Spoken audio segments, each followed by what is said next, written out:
In this podcast episode, Major Andrew Fox, a former British Army officer with 16 years of service and extensive combat experience in Afghanistan, Bosnia, Northern Ireland, and the Middle East, offers a detailed and balanced perspective on the ongoing conflict between Israel and Gaza.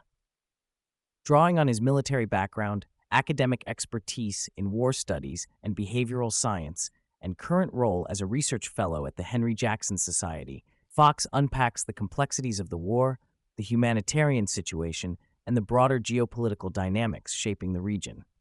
Major Fox begins by describing the devastation he witnessed firsthand in Gaza, particularly in Rafah, where the Israeli Defense Forces, IDF, have been engaged in intense urban combat. He explains that the nature of warfare in Gaza has evolved significantly since the initial Israeli incursion. Hamas adapted their tactics by extensively mining buildings and embedding improvised explosive devices in tunnel shafts, forcing the IDF to change from armored maneuvers to more cautious, small-team clearances supported by drones and dogs to minimize casualties. This adaptive chess game of tactics mirrors counterinsurgency experiences Fox had in Afghanistan, though he stresses that Gaza is fundamentally different because Israel's objective is to close with and destroy Hamas rather than win hearts and minds, as was attempted in Afghanistan. Fox highlights the unprecedented nature of Hamas's strategy, which involves deliberately using civilians as human shields and encouraging families to stay with fighters, knowing that civilian casualties will generate international sympathy and media attention. This tactic, he argues, is psychotic and alien to Western military experience, where protecting civilians is a core principle. The result is a brutal and complex battlefield where distinguishing combatants from civilians is nearly impossible, complicating Israel's military operations and contributing to the high levels of destruction. A significant portion of the discussion focuses on the humanitarian crisis in Gaza. Fox challenges the widespread narrative that there is simply not enough aid entering Gaza, asserting instead that the problem lies primarily with distribution. He explains that Hamas has been seizing and hoarding aid supplies to control the population and fund their fighters, while the United Nations refuses to cooperate with the Gaza Humanitarian Foundation, the organization appointed by Israel to manage aid distribution securely. This refusal, Fox argues, is based on concerns about neutrality, but results in aid being withheld from civilians, exacerbating suffering. Fox describes the logistical difficulties Israel faces in delivering aid, noting that the IDF lacks the extensive expeditionary logistics capabilities of Western armies like the British Army. The secure distribution sites are guarded by contractors and the IDF to prevent crowd crushes and Hamas interference, but crowd control measures, including warning shots, have sometimes led to civilian injuries and deaths. Despite these challenges, Fox insists that more food and medical supplies have entered Gaza during the war than before, and that Israel is actively trying to feed the population, countering claims of deliberate starvation or genocide. One of the most contentious topics Fox addresses is the accusation that Israel is committing genocide against Palestinians in Gaza. He emphatically denies this, emphasizing the legal definition of genocide, which requires proof of intent to destroy an ethnic group entirely. Fox points out that Israel has suffered thousands of casualties in the conflict, continues to provide vaccines and aid, and has not used its overwhelming military power to annihilate Gaza's population. He argues that if Israel truly intended genocide, it would be far easier for them to achieve it, given their military superiority. Fox acknowledges that some Israeli politicians have made inflammatory and unacceptable statements advocating ethnic cleansing, or worse, but he distinguishes these from the official war cabinet's decisions, which are more measured.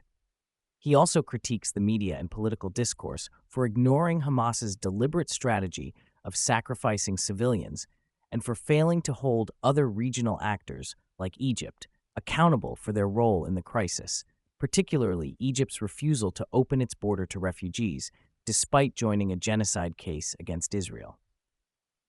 Fox offers a critical assessment of Israel's strategic objectives and political dynamics. He believes Israel should have ceased military operations about 6 months ago, after significantly degrading Hamas's leadership and securing its borders. He explains that Hamas's command structure has been largely dismantled, with many senior leaders killed. Yet the conflict continues, largely due to political considerations rather than military necessity. Fox speculates that Israeli Prime Minister Benjamin Netanyahu may be prolonging the war to maintain his political position and coalition, especially in light of regional tensions with Iran.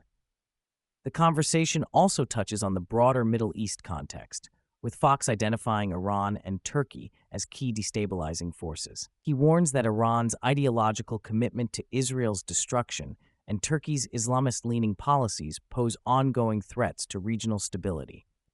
Fox suggests that regime change in Iran might be the only way to alter this dynamic, though he acknowledges the risks and complexities involved. A recurring theme in the discussion is the battle over narratives and information.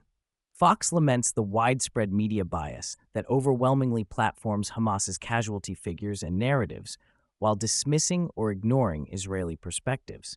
He calls for greater media accountability and a more balanced presentation of facts, noting that the complexity of the conflict is often lost in simplistic oppressor-oppressed framings. He also highlights the impact of modern technology, particularly smartphones and social media, on public perception. The instantaneous and graphic sharing of war footage fuels emotional responses and shapes generational attitudes, especially among younger people who have little historical context for war. Fox warns that while Israel may achieve tactical military victories, it is losing the propaganda war, which will have long-term consequences for its global standing. Looking ahead, Fox is skeptical about the prospects for a traditional two-state solution, which he believes is effectively dead. Instead, he points to emerging models like the United Palestinian Emirates, where moderate Palestinian voices seek economic cooperation and normalization with Israel, potentially isolating hardliners like Hamas. He stresses the importance of Saudi Arabia's leadership in the Islamic world as a potential catalyst for regional peace, contingent on resolving the Palestinian issue. Fox also underscores the intractability of the conflict's ideological dimensions, particularly Hamas's willingness to sacrifice civilians and the deep-seated hatred on both sides. He suggests that any lasting solution will require a long-term reconstruction and reconciliation effort, far beyond military campaigns. Throughout the conversation, Fox draws on his military experience to provide context for the realities of war. He cautions against simplistic moral judgments and emphasizes that mistakes and civilian casualties are tragically common in all conflicts. He advocates applying consistent standards of accountability to all parties, including Hamas, which flagrantly violates the laws of war by using civilians as shields and firing indiscriminately. Fox also reflects on the psychological and emotional toll of combat, noting that soldiers operate under extreme stress and that the presence of constant media scrutiny complicates military operations.